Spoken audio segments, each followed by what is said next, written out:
ഇവിടുത്തെ 23 പഞ്ചായത്തുകളും 3 മുനിസിപ്പാലിറ്റികളും 26 തദ്ദേശ സ്വയംഭരണ സ്ഥാപനങ്ങൾ ഉൾപ്പെടെ എല്ലായിടങ്ങളിലും പലതവണ പോകാനും ആവശ്യമായ ഘട്ടങ്ങളിൽ അതത് സ്ഥലങ്ങളിൽ ഇടപെടാനും ഈ ദുരന്തമുണ്ടാകുന്നതിന് മുമ്പ് തന്നെ അവസരമുണ്ടായ ഒരാളാണ് ഞാൻ എന്നുള്ളതുകൊണ്ട് അതുമായി ബന്ധപ്പെട്ട് വയനാടിനെ ഒരു പ്രത്യേക പരിചയപ്പെടുത്തൽ ആവശ്യമില്ലാത്ത ഒരാളാണ് ഞാൻ. മറ്റു പലരെയും പോലെ തന്നെ ദുരന്തമുണ്ടായി ദീർഘമായിട്ടുള്ളൊരു കാലമായി നമ്മുടെ മുമ്പിൽ നടന്നുകൊണ്ടിരിക്കുന്ന പ്രവർത്തനങ്ങളെ ഏറ്റവും നന്നായി ഒപ്പിയെടുക്കുന്നതും ആ കാര്യങ്ങൾ ജനങ്ങളോട് പറയുന്നതും ചിലപ്പോൾ ഞങ്ങൾക്ക് ഇഷ്ടപ്പെടുന്നതും ചിലപ്പോൾ ഞങ്ങൾക്ക് ഇഷ്ടപ്പെടാത്തതുമായ കാര്യങ്ങൾ നിരന്തരമായി പ്രക്ഷേപിച്ചുകൊണ്ടിരിക്കുന്നതുമൊക്കെ പ്രധാനമായിട്ടും നിങ്ങളാണ്.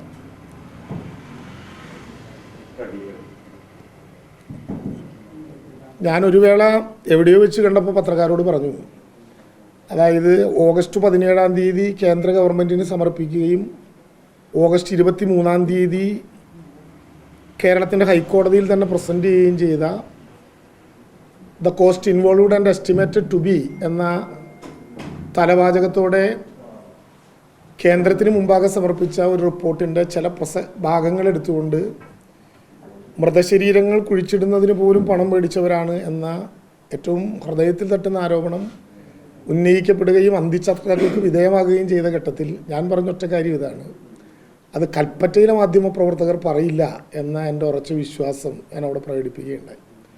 പിന്നീട് പല സുഹൃത്തുക്കളും സ്വകാര്യമായി പറഞ്ഞു, നിങ്ങൾ പറഞ്ഞത് ശരിയാണ്, കൽപ്പറ്റയിലെ മാധ്യമപ്രവർത്തകരോട് അന്വേഷിക്കുമ്പോൾ അങ്ങനെ അവർക്ക് അഭിപ്രായമില്ല. കാരണം ഈ ദുരന്തത്തിൽ ഒട്ടേറെ പേർ വിരുന്നുകാരായി എത്തിയെങ്കിലും ആ പ്രവർത്തനം അവസാനം വരെ കണ്ടവരും നേതൃത്വപരമായ പങ്കുവഹിച്ചവരും നിങ്ങളാണ്.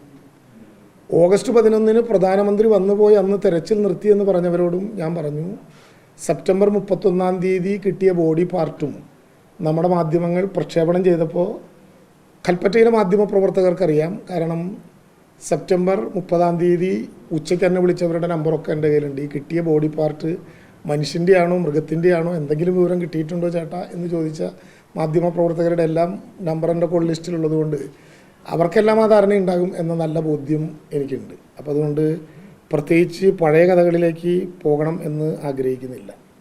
ഒന്ന് വളരെ പ്രയാസകരമായൊരു കാര്യം ഇപ്പോഴും എപ്പോഴും കേന്ദ്ര ഗവൺമെൻറ് കേരളത്തിനോട് കാണിച്ചുകൊണ്ടിരിക്കുന്ന ഈ ക്രൂരത ഒരു ഘട്ടത്തിലും ഉണ്ടാകാൻ പാടില്ലായിരുന്നു. കേരളം ആവശ്യപ്പെട്ടതിൽ ഏറ്റവും പ്രധാനപ്പെട്ടത് 3 ആവശ്യങ്ങളിൽ ഏറ്റവും പ്രധാനപ്പെട്ടത്, ഒന്ന് L3-യിൽ പെടുത്തണം, മറ്റൊന്ന് സെക്ഷൻ 13 പ്രകാരമുള്ള കടങ്ങൾ എഴുതി തള്ളണം, 3 അഡീഷണൽ അസിസ്റ്റൻസ് ഉണ്ടാകണം. ഇക്കാര്യത്തിൽ L3-യിൽ പെടുത്തി എന്നുള്ള യാഥാർത്ഥ്യം ഒഴിച്ചാൽ ബാക്കി ഒരു നടപടിയും ഉണ്ടായില്ല. L3-യിൽ തന്നെ പെടുത്തിയത് എന്നാണ്, ഇവിടെ ഓഗസ്റ്റ് 9-ാം തീയതി വന്ന ഇൻ്റർ മിനിസ്റ്റീരിയൽ സെൻട്രൽ ടീം എൻ്റെ ധാരണ ശരിയാണെങ്കിൽ 1 മാസക്കാലം കൊണ്ട് അവരുടെ റിപ്പോർട്ട് തയ്യാറാക്കി. അത് ദേശീയ ദുരന്ത നിവാരണ അതോറിറ്റിക്ക് കൈമാറി. ദേശീയ ദുരന്ത നിവാരണ അതോറിറ്റി പക്ഷേ L3-യിൽ കേരളത്തെ പെടുത്താൻ IMCTയുടെ റിപ്പോർട്ട് അവതരിപ്പിക്കാൻ പിന്നെയും 2 മാസക്കാലം കഴിഞ്ഞു. 2 മാസക്കാലം കഴിഞ്ഞിട്ടുള്ള യോഗത്തിലാണ് അവരത് തീരുമാനിച്ചത്. അന്നെങ്കിലും കേരളത്തെ അറിയിച്ചാൽ ആ പ്രശ്നം തീർന്നേനെ. പക്ഷെ പിന്നെയും 2 മാസം കഴിഞ്ഞ് 30/12/2024 യഥാർത്ഥത്തിൽ കേരളത്തിലെ ചൂരൽമല എന്ന് പറയുന്ന 1 ചതുരശ്ര കിലോമീറ്ററിനുള്ളിൽ കാണാതായവരെ മരണപ്പെട്ടവരായി കൂടി പ്രഖ്യാപിച്ചപ്പോൾ 298 പേരുടെ മരണത്തിനിടയാക്കിയ, ഇന്ത്യയിൽ മാത്രമല്ല ലോകത്തിലെ ഏറ്റവും വലിയ ദുരന്തം, 1 ചതുരശ്ര കിലോമീറ്ററിനുള്ളിൽ 298 ആളുകൾ മരണപ്പെട്ട ഒരു ദുരന്തവും ഇന്ത്യയിൽ ഉണ്ടാകാൻ സാധ്യതയില്ല.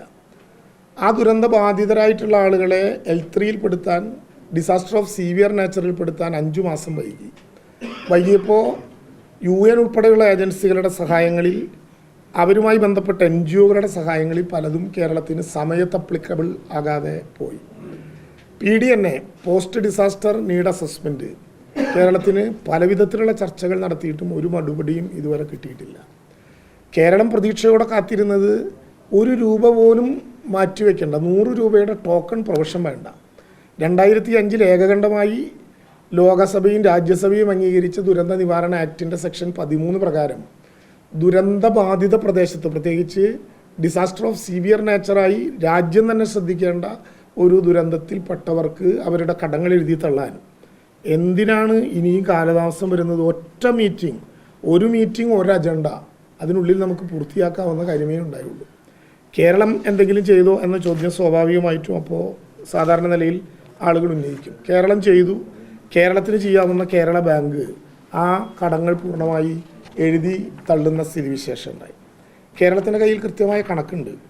779 ഫാമിലികളിലായി 1207 പേർ 30,62,57,895 രൂപയുടെ കടബാധ്യത ഇപ്പോൾ ഈ 10, 11, 12 മേഖലകളിലായി ദുരന്ത ബാധിതരായവരുടെ കടബാധ്യത നിലനിൽക്കുന്നുണ്ട്.